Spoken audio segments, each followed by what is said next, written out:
దేవునికి స్తోత్రము. అనుదిన దేవుని వాక్య ధ్యానమునకై ఈరోజు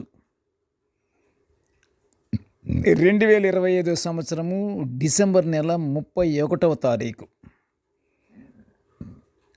సంవత్సరాంతపు రోజు ఇది. ఈరోజు ధ్యాన వాక్యము పరిశుద్ధ గ్రంథము నుండి యెషయా గ్రంథము 43వ అధ్యాయము 18వ వచనాన్ని మనం ధ్యానించుకుందాము. ప్రియ దేవుని బిడ్డలారా,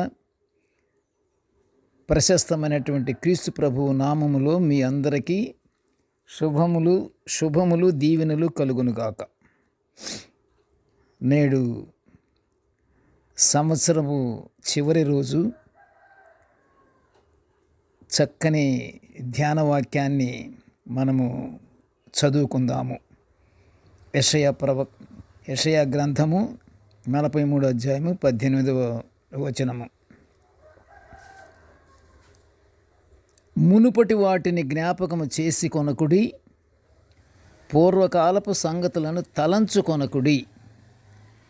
ప్రియ దేవుని బిడ్డలారా, ఈరోజు ధ్యాన వాక్యములో పాత సంగతులను జ్ఞాపకం చేసుకొనకుండా వాటి గురించి తలంచుకొనవద్దు అని ప్రవక్త అయిన యెషయా ద్వారా పలికించిన మాట. దేవుడు పలికించాడు ఈ మాటలు. ఏ మాటలు? మునుపటి వాటిని జ్ఞాపకము చేసుకొనకుడి, పూర్వకాలపు సంగతులను తలంచుకొనకుడి. ఈ మాటలను మనము ధ్యానించుకుంటున్నాము.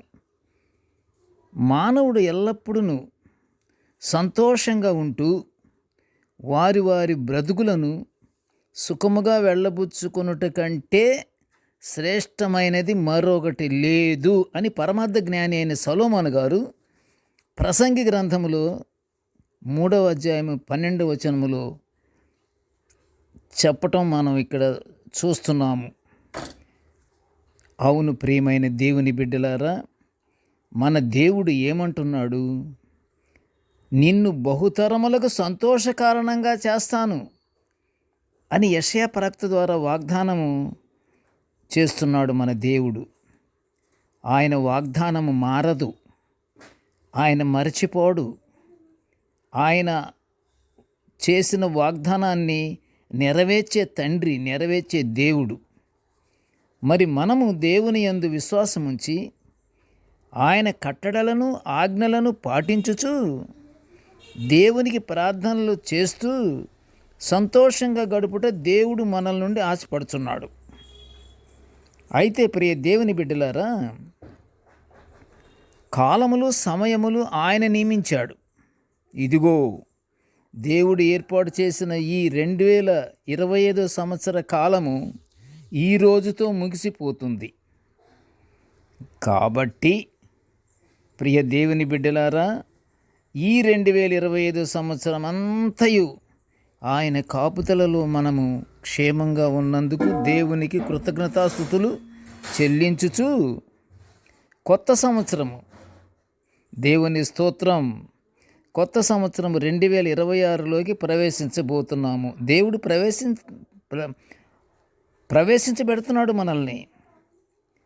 అయితే కొత్త సంవత్సర ప్రవేశానికి ప్రారంభ దశలో ఉన్నాము. ప్రియ దేవుని బిడ్డలారా, కొత్త సంవత్సరములో మనము ఫలించాలని దేవుడు కోరుకుంటున్నాడు. మనము 2025 సంవత్సరము నుండి దేవుని కృప, ఆయన దీవెనలతో మనము కొత్త సంవత్సరంలోకి ప్రవేశించబోతున్నాము. ప్రియ దేవుని బిడ్డలారా, మరి మన పాపపు క్రియలు, మనలో ఉన్న కోపాలు, ఆగ్రహాలు, దుష్టత్వాలు, దూషణలు, బూతుమాటలు, వీటన్నిటిని విసర్జించి ప్రేమ, సమాధానము, దీర్ఘశాంతము, దయ, సాత్వికము కలిగి ఉండి ఆత్మానుసారంగా జీవించుచు దేవుని మహిమపరుచుకుంటూ మనము ఈ కొత్త సంవత్సరములో దేవుని మహిమపరుచుకుంటూ దేవుని ఆశీర్వాదాలు మనము పొందుకోవాలి. అంతేకాదు ప్రియ దేవుని బిడ్డలారా, మనము దేవుని పరలోక ఆశీర్వాదాలు పొందుకోవాలి. మనము ఎల్లప్పుడూ ప్రార్థనలతో ఉంటూ మంచి సమాధానము కలిగి ఉండాలి, ప్రేమ కలిగి ఉండాలి. ఉంటూ మనము దేవుని యందు భయభక్తులు కలిగి ఒకరికొకరము క్షేమముగా సహవాసము కలిగి మనము ప్రేమతో పలకరించుంటూ ప్రేమతో మనము జీవనాన్ని మనము సాగించాలి. అప్పుడు మనము దేవుని ఆశీర్వాదాలు పొందుకుంటాము. దేవుడు మన యందు ఆశించింది నెరవేర్చినట్లుగా దేవుడు దృష్టి పెట్టి దేవుడు మన ఎడల ఆనందిస్తాడు. ప్రార్థన చేసుకుందాము. కృపగల తండ్రి, ప్రేమగల నాయన, నీ పాదములకు స్తోత్రములు. ప్రభువా, నీ దివ్యమైన వాక్యాలను మేము నిత్యము ధ్యానించుకునే ఈ గొప్ప భాగ్యాన్ని మాకు అనుగ్రహించినందుకు నీ ఘనమైన స్తోత్రములు స్తోత్రములు స్తోత్రములు నాయన. తండ్రి, నేటి ధ్యాన వాక్యాన్ని చదువుకున్నాము తండ్రి. అయితే తండ్రి, ఈ వాక్య ధ్యానాన్ని వింటున్న ప్రతి బిడ్డను ఆశీర్వదించయ్యా. కృపగల నాయన, సంవత్సర కాలమంతయు దేవా నీ కాపుదలలో మమ్మల్ని భద్రంగా క్షేమంగా ఉంచినందుకు నీకు స్తుతులు స్తోత్రములు స్తోత్రములు స్తోత్రములు చెల్లిస్తున్నాము తండ్రి.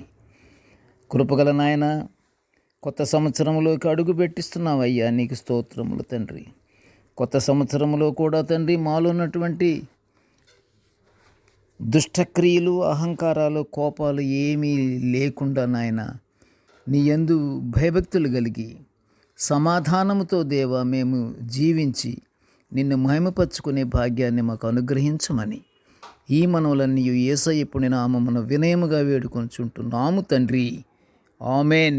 దేవుడు మనలందరినీ బహుగా దీవించుగాక. Amen, amen, amen.